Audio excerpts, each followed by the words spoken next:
I'm not very good at most of these games, so this is not going to be one of those watch me play skilled streams. Let's just hang out, play some Sonic the Hedgehog, and we'll play some other stuff as well. If there's any requests, let me know in the chat. Did I actually press start here? Is this the demo? Yeah, this is the demo. Alright. So the Sega Genesis. I remember the earliest days of the Genesis.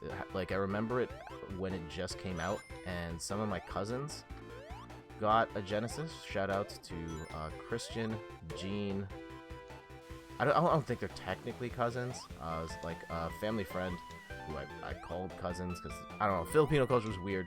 Our families are really big. Extended families are weird. And then if you go back far enough, you will find people you are related to anyway. They got a Genesis, and I remember, like, that was my earliest memory was going to their house. They had a Sega Genesis, and they were playing Altered Beast of all games. And I was just like, what the heck is this console, all of this? This was before Sonic the Hedgehog. And then when Sonic the Hedgehog came out, that's when this thing really took off for Sega. It was the 90s. Kids wanted characters with attitude, and Sonic just looked way cooler than Mario at the time. He had this slick look, he ran really fast. The Sega Genesis had blast processing, which really meant that the processor ran at 6 megahertz versus the Super Nintendo at 3 megahertz. And I mean, like, 6 megahertz and 3 megahertz, like, we're laughing now. These processors are so much faster than that. But, and I don't think game devs used the blast process, like the faster processor as much to, like, make these games that much better, but it did matter here. Like, I don't think the Super Nintendo could run Sonic the Hedgehog. I could be totally wrong on that, by the way. I'm sure if you YouTube that, someone's... Oh no, I didn't want to go to the goal right now. Oh well.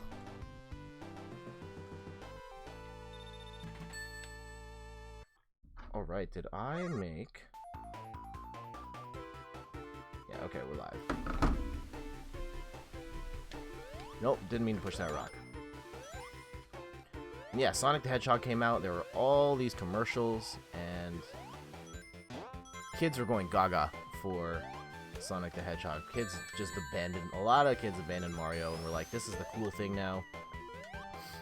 Some of my other cousins, so shout outs to Ellis, Adrian, Janice, they all got Sega Genesis consoles, and I ended up getting to play a fair bit of Genesis growing up by virtue of visiting them pretty much every week.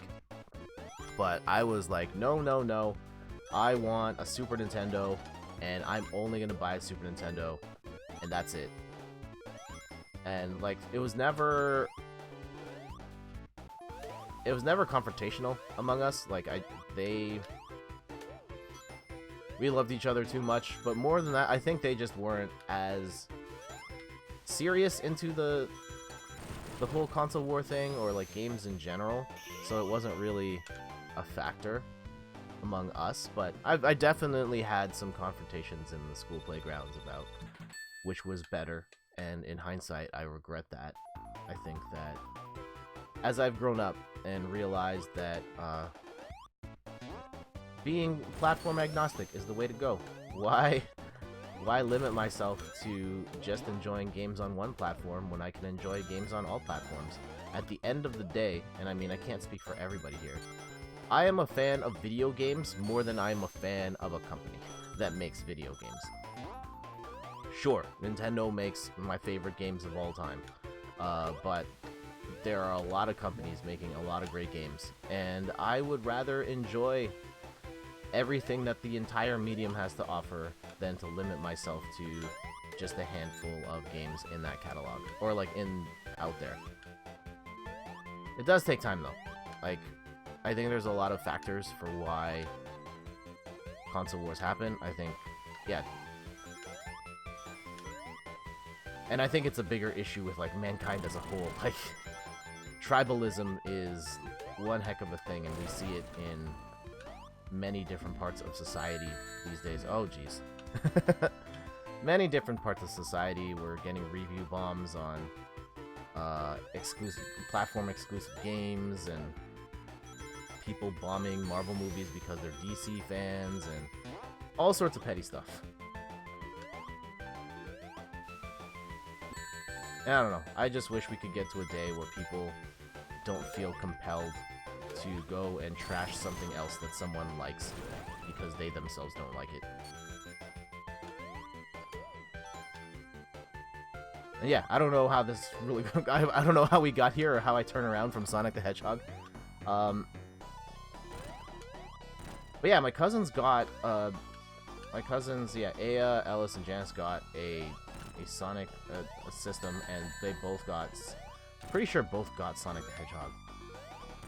And so I ended up, by virtue of that, I played this game a lot. I also played this at the Woodbine Center, which is a mall I've talked about that used to be popular in the Greater Toronto area, not really anymore. Sears used to have a demo machine where I would go and play whatever Sega game they had, and most of the time it was Sonic the Hedgehog. So I've played this one a lot. I've played a lot of Sonic 2. I've played some Sonic 3 and a little bit of Sonic Knuckles, but I have not gone all the way down the Sega library. But I do hope so, now that I've got the Sega Genesis Mini. I've always felt like, in terms of how good this game is, I've always felt like it was a touch overrated. I think, like, yes, Sonic moves very fast. I don't think these are the best designed levels. Sonic's always been weird in that, like, the core appeal of Sonic is to run fast, but then the levels are designed in such where they have so much stopping required if you want to get all the secrets, or like secrets and backtracking and stuff like this, like that just kind of takes you out of the momentum of what Sonic does best, which is run fast. But then if you want to, like, have Sonic at his best, are you just making an endless runner at that point? I don't know, maybe.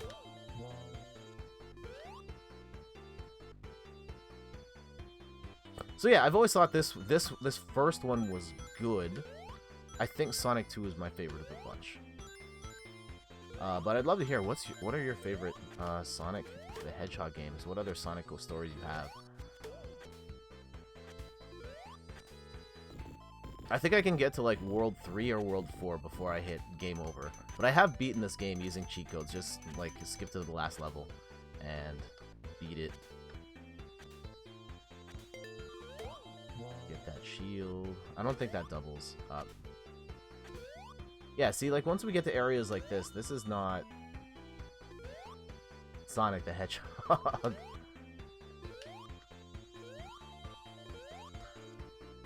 One of the things I did love growing up as a kid was the idea that of, yeah, Sonic and Knuckles, and having that cartridge plug in, having its own cartridge slot and running another instance of Sonic there, and adding that character, adding Knuckles to that other game, blew my mind. I still don't fully understand how that works, what the trickery is behind making Knuckles work in Sonic 2, but holy cow was it so cool. That thing I always loved. Yeah, it's definitely my cousin Ashley who had, like, Sonic 3 and Sonic and Knuckles, and we messed around with that, trying to put it on, like, every game we tried to do that on.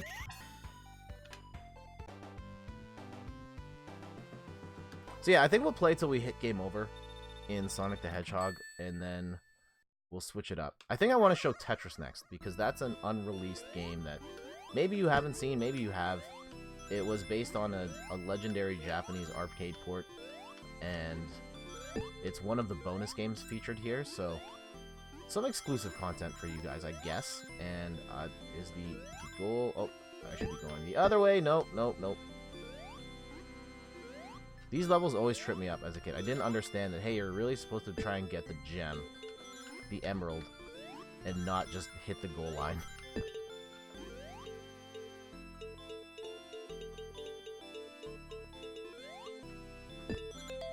Oh no! Don't fall in the hole, don't fall in the hole, don't fall in the hole. No! Oh, come on.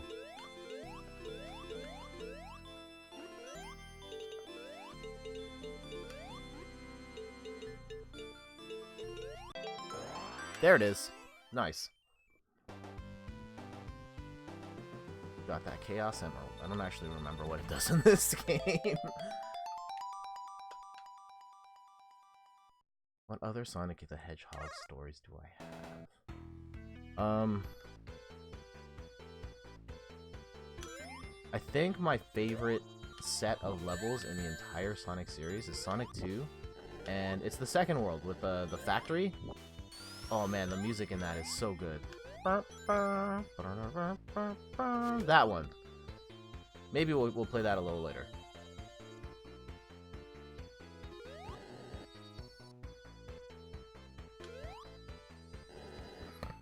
I guess we should talk about the Sega Genesis Mini as a whole. Like, this is a long time coming for Sega, because Sega is not...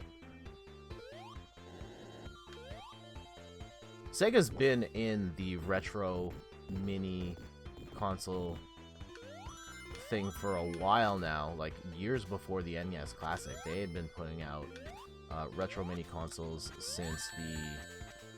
Yeah, they've been doing stuff with @Games for... Oh, jeez. We toast? We toast? I went in a little headstrong there. Okay. Oof. Yeah, they outsourced the production of their retro mini consoles to a company called @Games. And they made a whole whack of versions of their mini Genesis. Some with wireless controllers, some with the 3-button controller, some with the 6-button controller. None of them were very good. Emulation was notorious for being very poor, the controllers not being of a high enough standard. I know the wireless ones, people had issues with those as well. But, it was not definitely not a mainstream product. Like, you could get them at Walmart for super cheap, and it wasn't made for the gamer who was concerned about the quality of the platform. Like, if you just wanted something to just say, hey, I have a mini Genesis, like, fine. But if you cared for, like, hey, this runs like it used to run when I played it on the original hardware, like, don't do that. Or if you want functioning controllers, don't play those @Games, the Sega Flashbacks, or whatever they're called. Then the NES Classic happened, and Nintendo took all the work in-house, and they provided some really great emulation. I believe it was a team in Europe, a dev team in Europe, that did the emulation for, like, all the Virtual Console stuff, and the NES, SNES Classic, and it's sold like gangbusters. And not just because, hey, it's got the Nintendo name on it, it's got Super Mario Bros., but because it was a quality device. The hardware was good, the game selection was good, the emulation was good, and it sold like gangbusters. And now Sega is here, and they're trying to capitalize on that market, because people are willing to buy these games, or, like, buy these mini consoles at a higher clip than what they were selling them for. I don't remember if that weird black rectangle effect happened in the original. I've seen some graphical bugs that I remember from the original, and I should have pointed them out. But yeah, that black rectangle I don't remember. I mean, it was a minor quibble, but...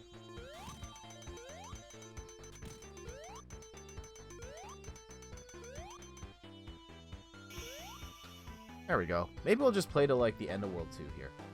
Because we're, like, 20 minutes in. I want to try and cover a bunch of different games. So, yeah, let's beat the second boss. We'll save it. And just move on from there. Just trying to give you guys a flavor of Sonic. And talk just a bit about Sonic and its history. Yeah, I think after Sonic and Knuckles, I didn't really care for Sonic, although Sonic took, like, a weird turn. We were getting, like, Sonic Spinball, and Sonic, like, really struggled on... Also, is this just going... Is this actually a secret, or is this just going back to where I was before? I don't know. Oh no, this is a different thing. Uh-oh, well, can't go back now. YOLO.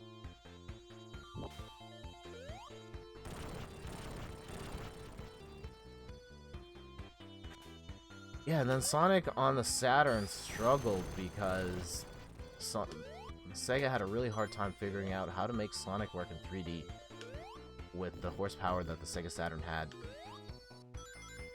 Especially since the Sega Saturn was more tuned for playing 2D games, and that's part of what doomed the Sega Saturn.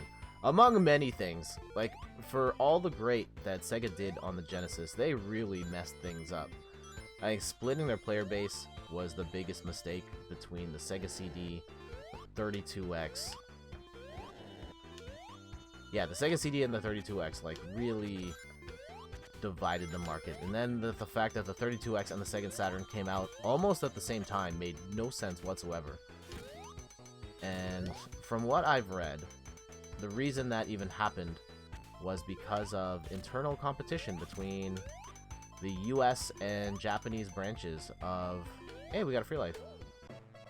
US and Japanese branches of Sega, that they were in competition against each other, and I believe the Saturn was led by Japan and the 32X was led by North America, and the company just let them duke it out and see what happens, and that was really bad for consumers.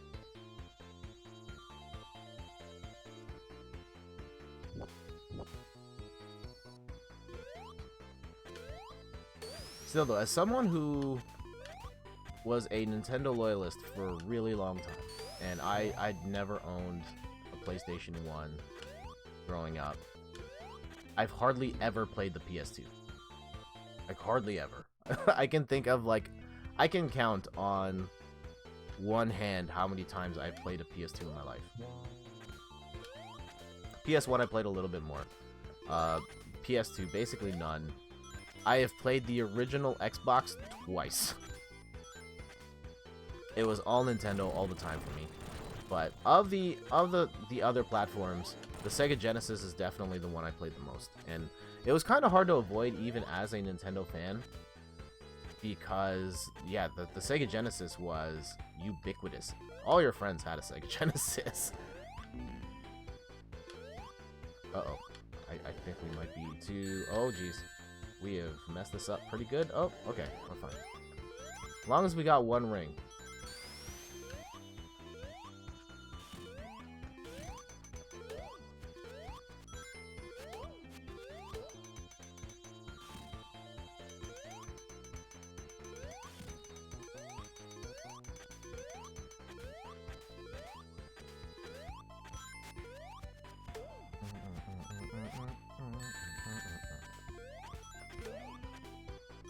Oh geez, why did I just rush into that?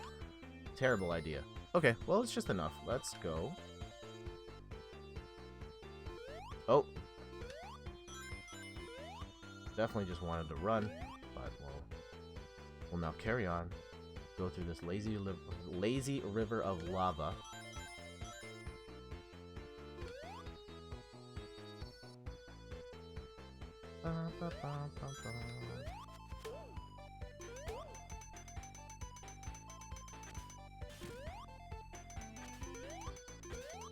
Oh, getting a little too headstrong here in my approach, as I do.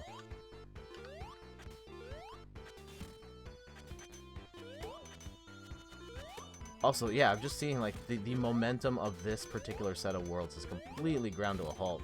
It's all, like, skill-based platforming. Not a lot of running here.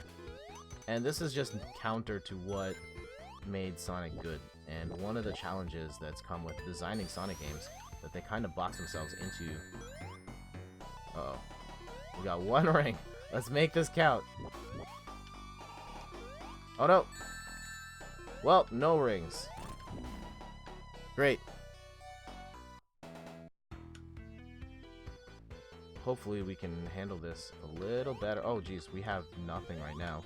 We should probably go back and get some moolah. And of course, I just jumped right into the lava, and now it's game over. Okay.